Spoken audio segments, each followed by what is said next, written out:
satanique, n'est-ce pas? J'ai expliqué hier quelque chose, que Satan était trafiquant, n'est-ce pas? J'ai expliqué ici que Satan, qu'est-ce qu'il faisait? Quand les gens vont au niveau de truc là-bas, là, nous qui sommes allés dans le bois sacré, nous sommes allés pour les adorations, on est parti, quand on est arrivé, chacun arrive, vous voyez des gens que vous ne connaissez pas. Mais quand vous entrez, vous enlevez vos chaussures. Ce qui me plaît, c'est que là-bas, vous enlevez vos chaussures, mais nous les chrétiens, là, le chrétien vient dans la main de Dieu et chewing-gum dans la bouche. Tu as fait ça là-bas. On te dit, l'idole là t'a flanqué une maladie, tu le sais. Nous, il s'y fait respecter. Et puis, si tu es garçon, quand tu as avoir ton argent, là, pas venir dans un cadeau. C'est l'œuvre de Dieu là. Quand quelqu'un a une bénédiction, bâche, et puis ça va se promener, ça va à Dubaï d'abord. Mais si vous êtes bête, bête, voilà pourquoi ça ne va pas. Excusez-moi, non, excusez-moi, je le dis, quand je prêche, je le dis, même les prêcheurs à Saint-Paul II, je dis la même chose. C'est ça la vérité. Ils sont malins. Voilà pourquoi tu es en compétition dans une entreprise avec un gars qui a tenté de briguer un poste de direction. Là. Il va te battre. Là où tu dis pourquoi, comment il fait pour vous battre? D'abord, l'hôtel est activé ici. On est en compétition par exemple. Toi et moi, quand tu veux le poste, toi tu es un vrai féticheur. Tu es là, mais quand tu viens, on sent que c'est fétiche. Maintenant, moi je prie. Qu'est-ce qui se passe? Il y a un hôtel que j'allais dresser. J'ai invoqué. Quoi? Quand tu vas chez un marabout, tu dis aidez-moi. Aidez-moi, donnez-moi un médicament pour m'aider. Tu as invoqué l'esprit. Et quand tu invoques l'esprit, du coup, tu as dressé un hôtel. Ok? Donc l'hôtel est là, non? Du coup, qu'est-ce qui va se passer? Quand lui va partir, je veux quel poste? Directeur général. Et le conseil d'administration est réuni actuellement. Ils vont te prendre le nom de quelqu'un. On est deux, il y a un gars là. Ok, le gars va prendre. Donc pour ça là, il faut offrir un sacrifice. Souvent le gars regarde là. Il a même plus d'une voiture. J'ai combien de voitures? 3 voitures, non? Il vend 2. Et puis il est venu faire. Ouais, ben non. Et puis il vient te déposer. Maintenant, toi, tu as fait juste à l'église. Frère, portez-moi en prière. Tu as fait ta demande de messe. Mais après la demande de messe, tu fais juste, portez-moi en prière. En tout cas, ça marche, on va soutenir de Dieu. Mais le problème, c'est que toi, tu sais que ça va marcher, tu as soutenu.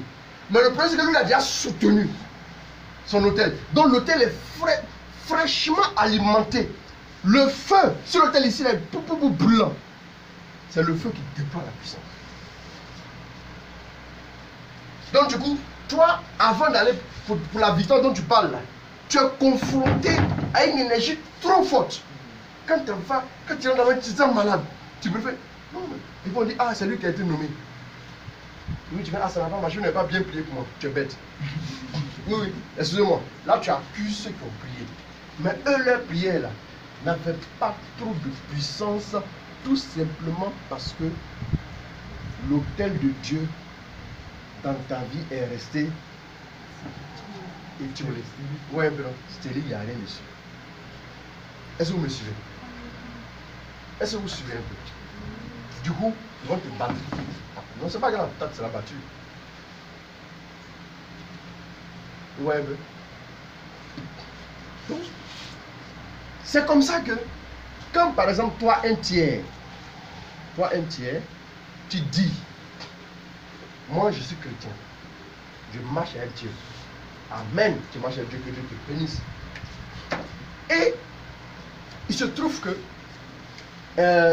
tu as fait une prière de délivrance. D'accord, car cela me tient. Mais il se trouve que l'hôtel maléfique qui est là, il a été alimenté en ton nom.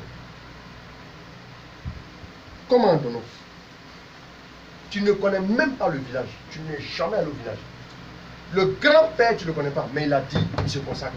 Si seulement il s'est consacré, si seulement si c'est le sang qui coule, ne vous en faites pas, ça marche. Pourquoi? Tout simplement parce que ça frappe jusqu'à la 4e génération. Cherchez un successeur rapidement pour que, à partir de la 4e génération, ça continue. D'accord? Vous suivez? Donc, du coup, tout ce qui a été dit sur l'hôtel là, hein? Maintenant, chez nous, quel exemple on peut prendre? Bon, on s'engage à rester une famille comme ça, on est toujours maladif. Oui. Du coup, le maladif qui est là, l'hôtel là, les esprits qui se sont levés pour que ce qui a été dit puisse s'accomplir éternellement, eux ils sont là. Toi, tu es là, tu commences à tomber malade. Tu vas à l'hôpital, tu vas à l'hôpital, tu vas à l'hôpital, tu vas à l'hôpital, tu vas à l'hôpital, tu vas à l'hôpital. Même en France, tous les examens sont bons. Mais ceci étant, ton argent est fini. Ok? Maintenant, qu'est-ce qui se passe? Je trouve que tant que l'hôtel est actif, tu peux venir voir Berger Balou, il va prendre l'autorité, prier, il va casser la maladie, maudire la maladie, chasser le démon. Souvent, même le démon familier vient habiter dans la maison pour voir tout en vrai, en même temps. Et donc, comme vous l'avez chassé, il sort. Et comme toi, tu ressors de là, l'hôtel est alimenté.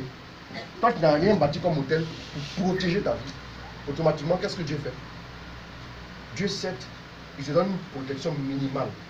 Comme par exemple Daniel qui prie chez les Perses, et pendant que l'ange arrive à la bénédiction, les princes de Perse sont bloqués.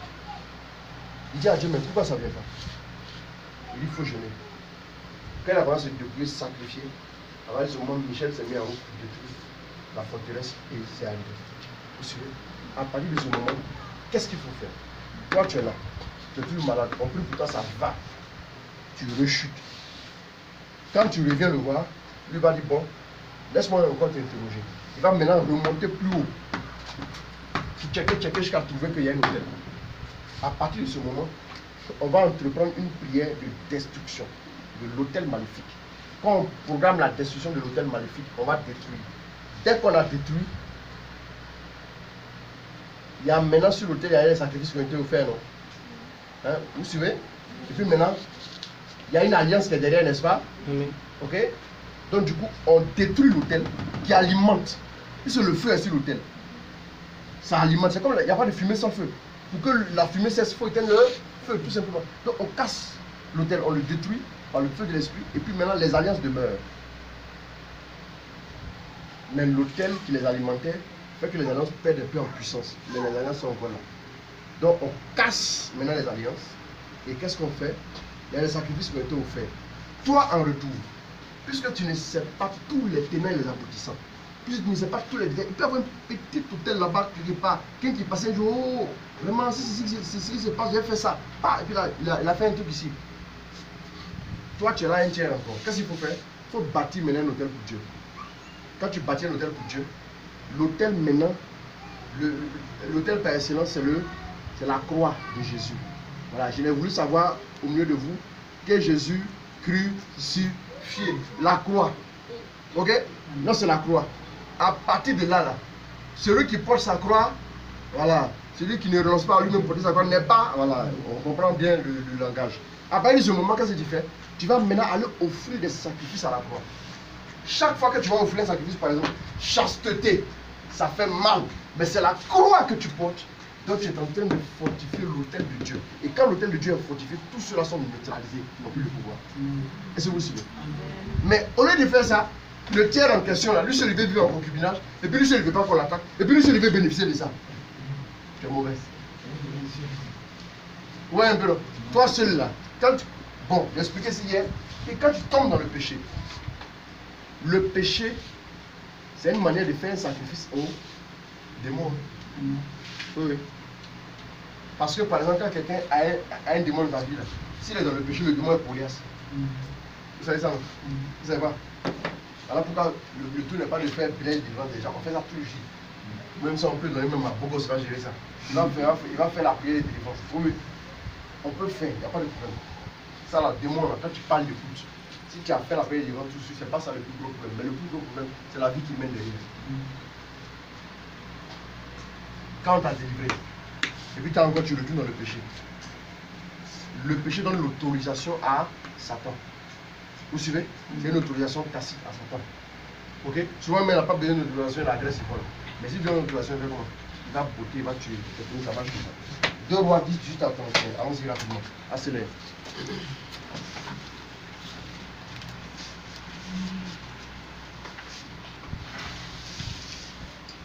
Jéhu rassembla ensuite tout le peuple et lui dit. Oui, écoutez bien ce qui va se passer. Ça c'est qui? C'est Jéhu qui a été investi par qui? Qui a investi Jéhu? Élie. Élie. Merci beaucoup. Merci. Il a investi en même temps Élisée, il a investi en même temps Jéhu, il a investi un troisième. Allons-y. Akab a servi le Baal chichement Jéhu le servira généreusement. Maintenant, convoquez près de moi tous les prophètes du Baal. Voilà, regardez ce qu'il dit. Lui-même, il arrive, il dit, c'est moi Jéhu, non? Akab, là, lui qui était avant nous, là, c'est un plaisantin, il n'a pas bien servi Baal. Donc moi, je dis, je vais bien servir Baal. Lui, à ce qu'il a fait là, lui faisait 2 messes par jour. On va faire 14 messes par jour. Messe de 5 heures, messe de 6 heures, 7 heures, 8 heures, 9 heures, 10 fait. Vous voulez, non? Oh, on a eu un bon président. Allons-y, écoutez bien là-dessus. Allons-y.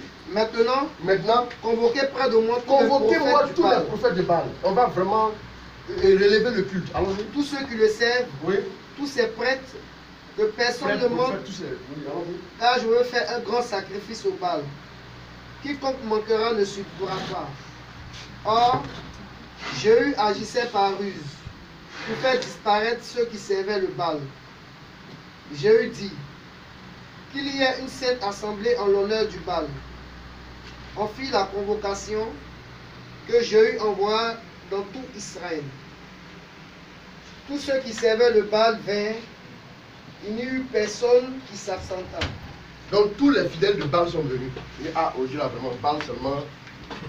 Ils entrèrent dans la maison du Baal, Ils se sont rentrés dans le temple du Baal. et la maison fut entièrement remplie. La maison fut entièrement remplie. Jéhu dit à celui qui était préposé au vestiaire, Oui, dans les vestiaires, dans la sacristie. sors les vêtements pour tous ceux qui servent le Baal. Ok. Il sortit les vêtements. Il a sorti les vêtements.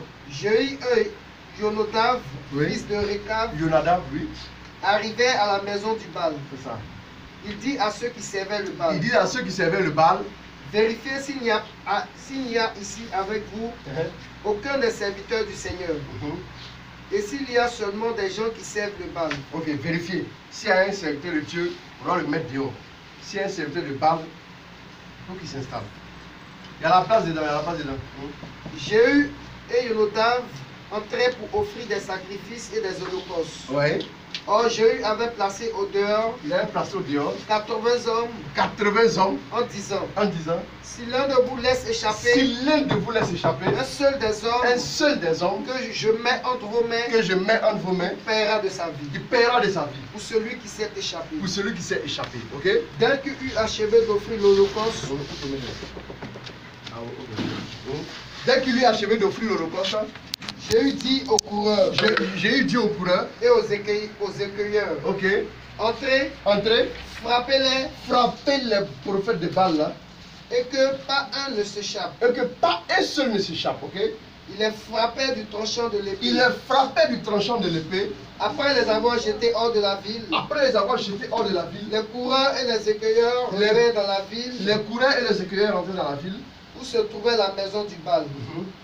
Il sortit la stèle de la maison du Baal Oui, et la brûlèrent. et la brûlait. Après avoir détruit la stèle du Baal, Donc on se rend compte que ce que j'ai eu à faire là, depuis le loi de Jéroboam, personne n'a agi avec autant de puissance contre Baal. Ouais, non. Allons-y. il démolit la maison du Baal, Il a démoli la maison du Baal. dont il fit un cloaque Uh-huh. qui subsiste jusqu'à Un cloaque, oui, allons-y. ce jour. Ok. Jéhu supprima d'Israël le Baal. Il supprima d'Israël le Baal. Seulement Jéhu Seulement Jéhu ne s'écarta pas des péchés ne s'écarta pas des péchés que Jéroboam, que Jéroboam, fils de Nébat, encore, avait fait commettre à Israël. que Jéroboam, fils de Nébat, avait fait commettre à Israël. Les veaux d'or qui étaient à Bethel et Les à veaux Dan. d'or qui étaient à Bethel et à Dan. Le Seigneur dit à Jéhu, Vous avez vu, non? Il a détruit tout ce qui concernait Baal. Maintenant, qu'est-ce qu'il a laissé? Les veaux d'or qui étaient où? Je sais pas s'il a oublié. Je sais pas s'il a oublié, moi. Il a oublié, je sais pas. Mais vous voyez que, qu'est-ce qui se passe? Pourquoi est-ce qu'il est retombé dans les travers de Jéroboam? Tout simplement parce qu'il y avait encore un hôtel d'État. Jéroboam, il y a longtemps, il n'y a plus de prêtre. Aucun ça. C'est-à-dire qu'il n'y a personne même. Quand tu écoutes quelqu'un pour qui tu veux prier, il te dit non, moi je suis jamais allé là-bas. Ma maman, elle fait son baptême. Mais ça là, ce que tu dis là, c'est pas que non. Si elle a fait le jamais allé là, parce qu'il n'y aurait pas de problème à Abidjan. Que tout le monde vit à Abidjan, il y en a qui ne comprennent même pas les langues maternelles. Donc, normalement, on ne doit pas les influencer. Mais quel est le problème? Le problème se trouve à quel niveau? Tout simplement parce qu'il y a un hôtel qui n'est pas là-bas actif. Tant qu'il est actif, il va influencer votre vie négativement. Mes amis, par exemple, quelqu'un ne comprend pas. Regardez, non, regardez. Asseyez-vous, réfléchissez. Regardez la vie de votre père. Regardez la vie de votre papa biologique. Regardez sa vie. Regardez sa vie. Tu te rends compte que, ah, le gars a fait 3 divorces. Il ne faut même pas demander même. La femme que tu as à prendre là, tu l'aimes à mourir, mais tu as divorcé. Pas ton côté, tu as divorcé. Tant que tu ne combats pas ça, ça t'est revenu. Il faut juste faire une prière. Ce que tu as fait, on appelle ça casser les liens ou quoi briser. Mais il a laissé des trucs actifs. Il ne faut pas désactiver. Le Wi-Fi est actif. Le Bluetooth est actif. Quand le Bluetooth est actif, on peut t'envoyer des données. C'est comme ça. Donc le problème principal aujourd'hui, c'est que beaucoup de personnes continuent d'agir à l'ordre. Est-ce que quand tu lis bien son truc là, tu vois dans qu'il appartient à une telle voiture.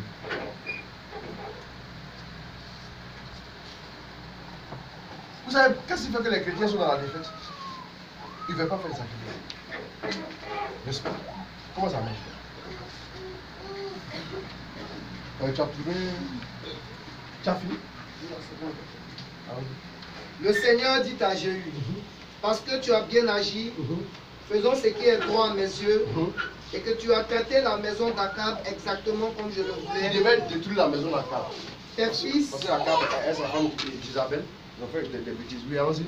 tes fils, jusqu'à la 4e génération, Vous voyez que Dieu parle de combien? 4.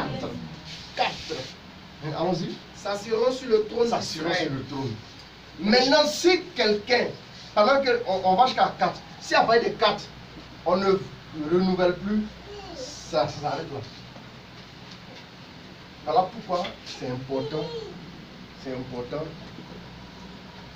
de travailler à ce que. Vous voyez que dans vos familles, maintenant, les parents ne sont pas chrétiens. Toi, tu as dit, attendez, si tu as un papa qui fait fétiche, une maman qui l'accompagne parce que c'est son mari, elle aussi elle est féticheuse. Ils s'assemblent, c'est récent. Mais toi, l'enfant, vous savez que toi, tu es première génération de quelque chose. Tu es première génération. Tu es le Abraham de la chose. Tu es le number one. Tu es le premier. Tais-toi. Tu es le premier à faire maison ici. Maison en Dieu. C'est ce qu'il a dit, non. 97 ans sous la terre. Non, tu es le premier à faire quoi? Tu es le premier à bâtir un hôtel. Dieu. Donc à partir de toi, Dieu s'engage de facto sur 4 lignes. Est-ce que vous suivez? Est-ce que vous suivez un peu? Voilà. Donc si toi, au lieu de bâtir là, toi tu as été dormi, tu prends pioche, tu mets ça sur ton épaule, et puis tu achètes Gaba, tu manges, le Gaba attrape ton ventre, tu ne peux plus travailler. Et puis tu viens t'asseoir à la maison. Bien aimé, à quel moment on peut travailler? Je vais vous expliquer, non? Ceux qui viennent d'arriver, je vais vous expliquer, non? J'ai dit les 3 saisons. Les 3 saisons, non? Dites-moi, c'est quand vous regardez les 3 saisons, c'est la saison du matin, la saison de midi, et puis la saison du soir. Ok? J'ai dit ici que 0-30 ans, ok? C'est ça, non? Et puis la saison, c'est la saison du matin. Depuis 30-60, c'est ça, non? Là, c'est la saison de midi. Puis 60, puis 90, c'est la saison du soir. Ok? Dites-moi, pour pouvoir creuser, le travail qu'Élie a fait dans la vie, dépêcher, placer les pierres qui symbolisaient les 12 tribus, il faut aller chercher du bois. Ça, là, dans ces 3 saisons-là, c'est à quelle heure tu peux bien faire ça? Non, c'est matin. C'est matin que tu peux bien faire ça. Ça veut dire quoi? C'est à quel moment tu dois bien donner ta vie à Dieu? Au moment où tu es encore jeune. Le moment où tu as bien jeûné, c'est ici là. Au moment où tu as bien adoré Dieu, c'est ici. Il faut rester là, 0 à 30 ans, il faut aller chez les garçons. Quand tu as 30 ans, là, tu as cassé Fago à ton âge. Tu vois ce qui va se passer? Casser Fago pour aller faire hôtel. Et 55 ans. Un travail, ça te fait, job, ça te fait. Ou bien maintenant, tu as 70 ans. Là, tu t'es adressé l'hôtel de Dieu. Yeah. Ça fait pitié. Ça fait pitié. Donc c'est à ce moment précis-là. Mettez-vous au travail. Mettez-vous au travail. Arrêtez de dormir, de ronfler. Mettez le feu sur l'autel de Dieu. Mettez le feu. c'est quand l'Holocauste, quand ça brûle. Vous voyez que à l'église on fait quoi? Quand il y a une solennité, on fait.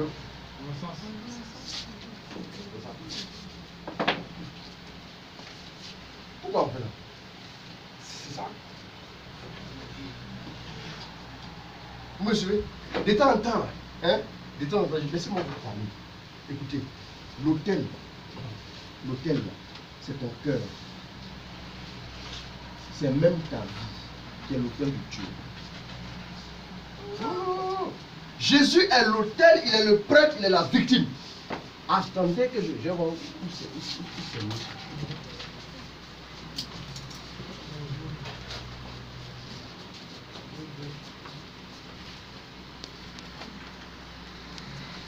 Saraka, beaucoup de saraka pour eux. Regardez-les. Autrement, c'est eux qui sont en train de construire le plus du meuble. Oui. Regardez les immeubles là. La plupart des gens, 35 ans, 40 ans, ils ont des immeubles.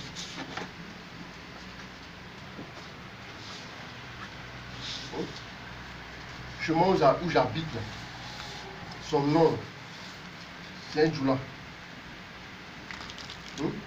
Il y a 2 immeubles. Il y a 2 immeubles qui sont collés.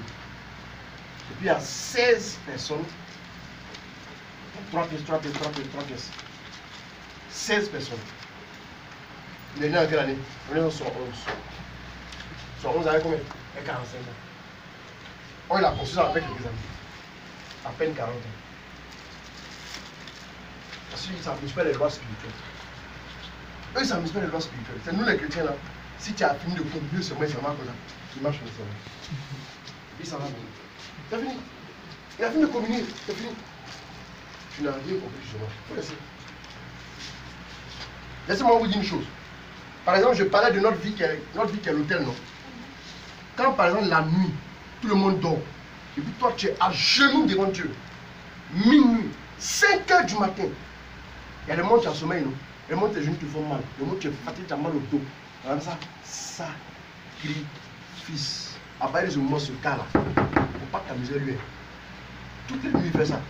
Toi tu lèves, quand tu as dormi jusqu'à 9h45, tu lèves maintenant pour checker si tu manges, puis tu manges plein de lait, oignon, quoi, puis tu manges chacun là-bas, combien de quintal. Vous n'êtes pas le même calibre. Hein. L'hôtel qu'il est en train de bâtir pour Dieu là, parle plus fort. Parce qu'il sacrifie beaucoup. Lui il est en train de jeûner, toi tu es en train de mettre le pain dans l'école, plus jeune. C'est pas la même chose. Je vais expliquer certaines choses. Oui, il faut terminer avec Dieu rapidement, passer à autre chose. Mais Jéhu n'eut pas soin de marcher de tout son cœur selon la loi du Seigneur, le Dieu d'Israël. Il ne s'écarta pas des péchés que Jéroboam avait fait commettre à Israël. En ces jours-là, le Seigneur commença à tailler dans le territoire d'Israël. On a commencé à tailler sur le toit. Azaël, les bon, on est au verset combien? 32. Bon, c'est bon maintenant. Bon.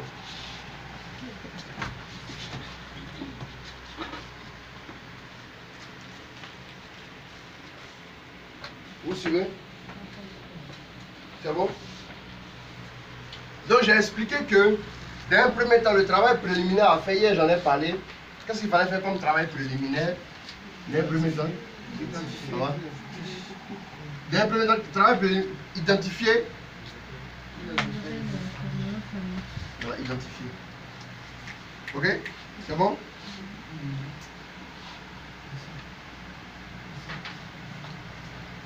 Bon, lisez-moi Genèse 8, hein, après il verset 20. Après, on va circonscrire bien.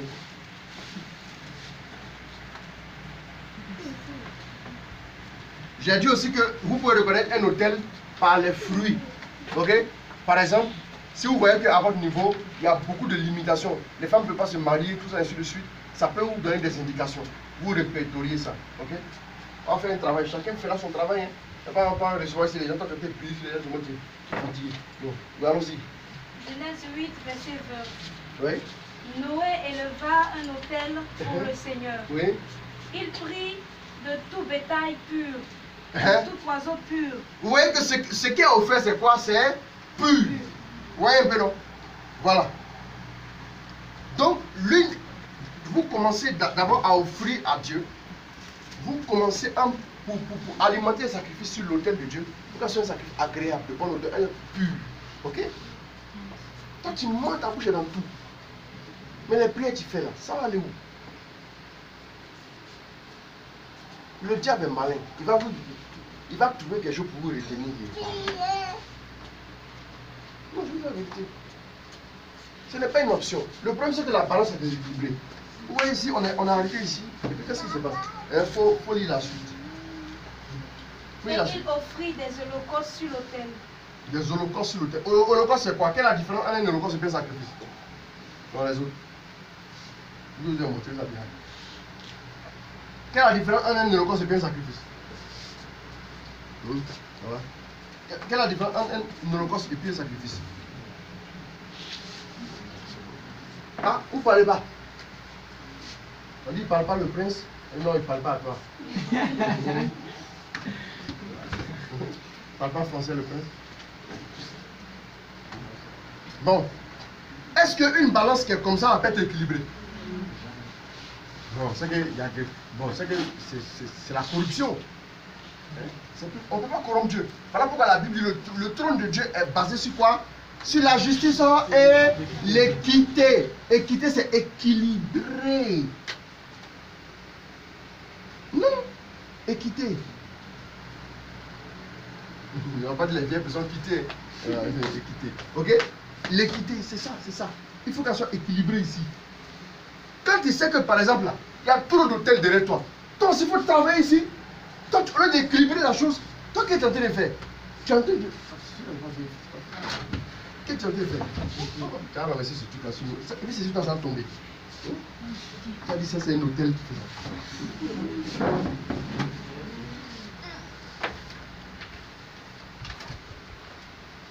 Donc, faut équilibrer. Ils t'ont mis 20 kilos ici, il faut chercher 20 kilos. Oui, bon, 21 kilos là, ça va peser plus. Je vais dire au moins même pour équilibrer même déjà. Il faut lire la suite. Le Seigneur respira le parfum apaisant. Il respira le parfum apaisant. Parce qu'il était très fâché. L'holocauste c'est quoi? L'holocauste c'est quoi? Ah, vous ne connaissez pas. On dit holocauste. Offrande. Ah, toi aussi. Et il t'a oublié de dire.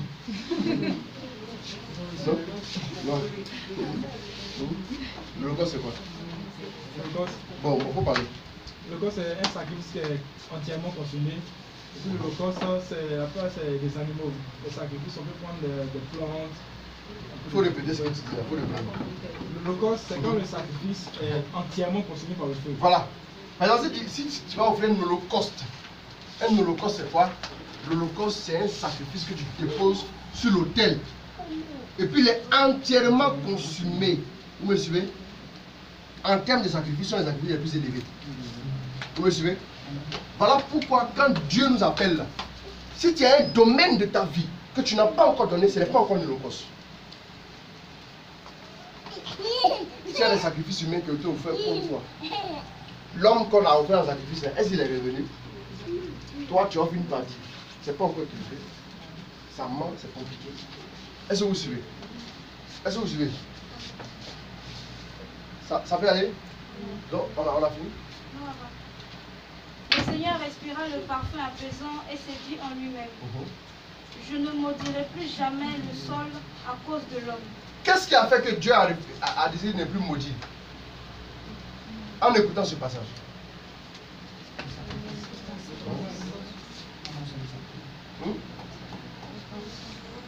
Vous parlez?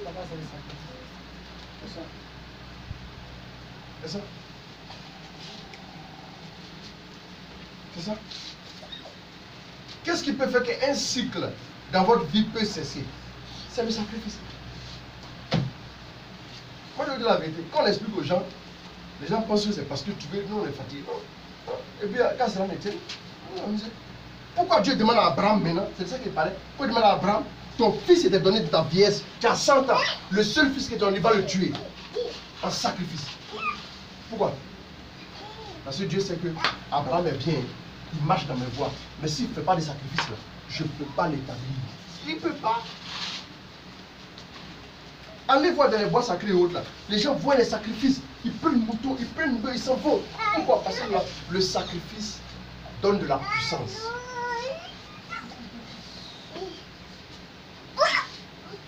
Vous suivez? Romains 12, verset 1. Rapidement, on va lire. Et puis, je vais donner un autre passage.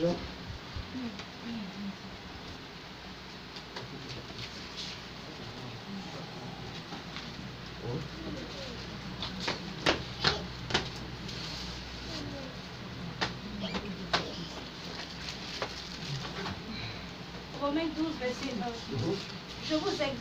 Je vous exhorte donc, frères, au nom de la miséricorde, au nom de de la miséricorde de Dieu, à vous offrir, à vous vous-même offrir en un sacrifice vivant. Offrir un sacrifice, attends doucement, un sacrifice vivant, saint oui, et agréable à monsieur, Dieu. et agréable à Dieu. Oui, allons-y. Ce sera là Votre culte spirituel. spirituel. Ok, d'accord, c'est bon. Vous voyez que ce que nous allons offrir, c'est un sacrifice vivant et saint.